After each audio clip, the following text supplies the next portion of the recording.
Welcome to Talir Center. Talir means bud. We are Capuchin Franciscans budding forth to serve God and people, especially those in the periphery, the gypsies, the transgender persons, the cobblers, the destitutes, the primitive tribes, rural women and men. Talir is also a virtual institute for spirituality, integrity, and transformation. Visit. We offer professional support to teachers, nurses, NGOs, etc. We also offer language courses in Italian, Spanish, and spoken English. Welcome to join us in our humble mission at www.talircenter.org. Contact us. Mail to talir@gmail.com. Thank you. Bienvenue au Talir Capuchin Online Ministries.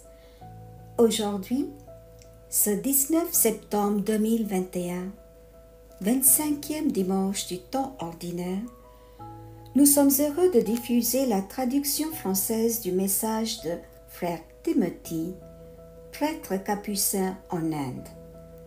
Voici le message du Frère Timothy. La grandeur et la simplicité peuvent-elles aller de pair? Chers frères et sœurs en Christ, dans l'évangile d'aujourd'hui, nous voyons que les disciples de Jésus ont eu une discussion entre eux pour savoir qui était le plus grand. Mais Jésus leur dit, « Si quelqu'un veut être le premier, qu'il soit le dernier de tous et le serviteur de tous. » En d'autres termes, Jésus a enseigné à ses disciples qu'ils devraient être simples et humbles. Pour Jésus, le mélange de grandeur et de simplicité, de grandeur et d'humilité, était une nécessité dans la vie de ses disciples afin d'être des compagnons de Jésus. Le fait même que Jésus les appelait par leur nom signifiait qu'il voulait qu'ils soient des leaders dans le monde, mais il voulait qu'ils soient des leaders au service, qu'ils soient les leaders pleins d'humilité et de simplicité, qu'ils soient des leaders lavant les pieds de tous. Ainsi, l'exigence de Jésus supposait que ses propres disciples soient grands dans l'attitude de service. L'humilité était une condition préalable pour que les disciples soient en compagnie de Jésus. On a demandé un jour à saint Augustin, « Quelle est la plus grande vertu de tous les enseignements de Jésus ?» Il répondit ainsi, « Je trouve les 3 plus grandes vertus dans les enseignements de Jésus sont la première est l'humilité, la deuxième est l'humilité et la troisième est l'humilité. » Oui, mes chers amis, la liturgie d'aujourd'hui nous invite à être simples et humbles. En fait, dans le style de vie d'aujourd'hui, il est plutôt difficile d'être au service de quelqu'un, d'autant plus que, dans la situation actuelle de la vie, nous avons le système de la famille nucléaire partout. Nous nous contentons d'1 ou 2 enfants presque dans chaque famille. Notre système actuel est tel qu'il encourage et motive quelqu'un par tous les moyens à être grand dans la société. Coûte que coûte, nous voulons atteindre le zénith du succès. Dans ce processus particulier, visant à atteindre le summum du succès, nous rabaissons très souvent les gens et nous ne respectons pas les gens travaillant sous nos ordres et nous ne valorisons pas les capacités de nos collaborateurs. Ainsi, nous développons une culture autoritaire dominant tout le monde. Dans ces situations de vie, l'invitation de la liturgie d'aujourd'hui à être simple, humble, docile et au service de quelqu'un est en effet un grand défi. Nous avons la responsabilité d'éduquer nos enfants pour qu'ils soient simples. En nous référant à de grandes personnalités dans la Bible, nous devons motiver nos enfants à apprendre et à réapprendre les leçons de leur vie. Tous les prophètes de la Bible, seul Jean-Baptiste a eu la splendide occasion de rencontrer Jésus et de le baptiser aussi. Mais le style de vie simple de cette grande personne attire encore tout le monde, comme il est écrit en Marc 1, 7. Voici venir derrière moi celui qui est plus fort que moi. Je ne suis pas digne de m'abaisser pour défaire la courroie de ses sandales. Et encore, il dit en Jean 3, 30. Lui, il faut qu'il grandisse, et moi que je diminue. Le même esprit se trouve en Marie quand elle dit en Luc 1, 38. Voici la servante du Seigneur, que tout m'advienne selon ta parole.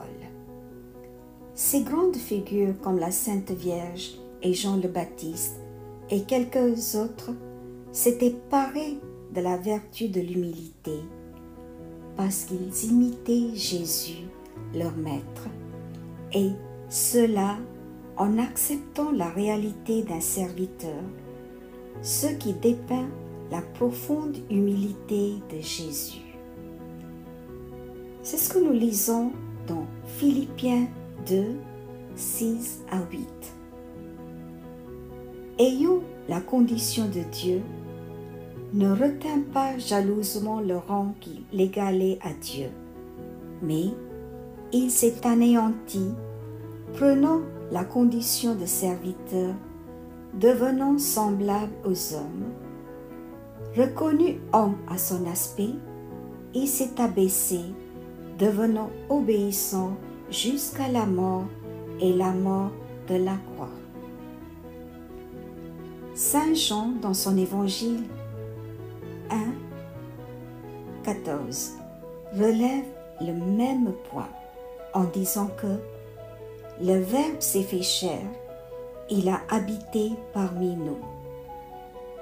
Cela démontre l'immense humilité de Jésus, notre Maître. La liturgie d'aujourd'hui nous invite à imiter Jésus en étant humble et simple comme lui. En effet, c'est un défi d'adhérer à l'esprit d'humilité, de simplicité, de service et de docilité dans ce monde actuel de technologie, de consumérisme, d'individualisme, d'esprit d'argent, de domination du pouvoir, de position, de nom et de renommée. Puissions-nous aspirer à être comme Jésus? Puissions-nous prier sincèrement pour la grâce d'être humble? Que Dieu nous inspire à être parés de la vertu de l'humilité. Suggestion pour la semaine. Comment puis-je pratiquer l'humilité dans mes relations interpersonnelles avec les membres de ma famille et dans la société? Qui sont les personnes simples et humbles que je rencontre souvent dans ma vie? Avec quelle efficacité puis-je les honorer? À méditer. Amen. Bien chers sœurs et frères en Christ, continuons à prier la prière de 5 minutes tous les vendredis pendant 5 minutes, de 20h à 20h05. Pendant ce temps, priez pour les pays en confinement et les peuples touchés par la 4e vague du Covid-19 afin que cette épidémie prenne fin au plus tôt. Priez pour les personnes atteintes du Covid-19 et pour la protection de tous. Prions pour les intentions suivantes. Confions-les au Seigneur par l'intercession de la Sainte Vierge Marie. Prions pour les auditeurs de ce message. Prions pour que les jeunes entendent l'invitation du pape François à vivre une écologie durable et solidaire. Prions pour tous les malades et ceux qui sont hospitalisés. Prions pour la guérison de Claude, Cécile, Michael, Gloria et Sœur Marie-Ange. Prions pour ceux qui sont atteints du Covid-19, pour les agents, le personnel médical et les bénévoles qui œuvrent pendant cette pandémie. Prions pour nos aînés et ceux qui souffrent d'Alzheimer, de Parkinson, du cancer, de maladies chroniques ou d'une lourde pathologie. Prions pour les affligés, les démunis et les personnes seules dans la détresse. Prions pour le Liban, l'Afghanistan et Haïti. Prions pour le repos de l'âme de M. Moutapa Henri, décédé en France. Prions pour les fidèles défunts de cette semaine et pour les âmes du purgatoire. Seigneur, donne-leur le repos éternel et que brille sur eux la lumière de ta face. Qu'ils reposent en paix par la miséricorde de Dieu. Amen. Prions ensemble.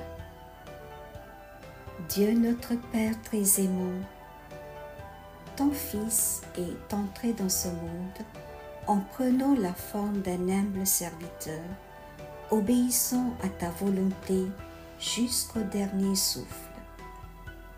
Apprends-nous à être humbles en élevant les humbles, en reconnaissant leur bonté. Au milieu de notre individualisme, de notre arrogance et de notre domination croissante, apprends-nous à regarder les autres à travers ton regard. Aide-nous, Seigneur, à rendre dignes les gens autour de nous dans notre vie quotidienne.